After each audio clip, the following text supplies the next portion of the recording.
ഭ്രൂണഹത്യ Iowa ഭരണഘടനയുടെ മൗലികാവകാശമല്ല എന്ന് പ്രഖ്യാപിച്ച സംസ്ഥാന കോടതിയുടെ തീരുമാനത്തെ സ്വാഗതം ചെയ്ത് അമേരിക്കയിലെ അയോവ സംസ്ഥാനത്തെ കത്തോലിക്ക സഭ ഭ്രൂണാവസ്ഥയിലുള്ള കുഞ്ഞിന്റെ ഹൃദയമിടിപ്പ് കണ്ടെത്താനാകുന്ന ഘട്ടം മുതൽ ഗർഭസ്ഥ ജീവനെ സംരക്ഷിക്കുവാൻ അനുശാസിക്കുന്ന നിയമം ഉടൻ പ്രാബല്യത്തിൽ വരുത്തുമെന്ന സൂചന നൽകുന്നതാണ് കുറച്ച് ദിവസങ്ങൾക്ക് മുമ്പ് പുറപ്പെടുവിച്ച കോടതി വിധി. വിധിയെ അഭിനന്ദിച്ചുകൊണ്ട് അയോവയിലെ ബിഷപ്പുമാർ രംഗത്തെത്തി.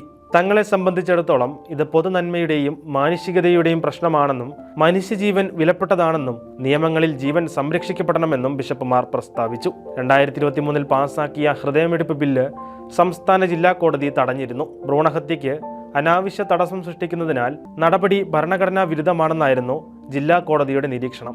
എന്നാൽ ഈ നിയമം ഭരണഘടനാ വിരുദ്ധമല്ലെന്ന് ഉന്നത കോടതി വിധിക്കുകയായിരുന്നു.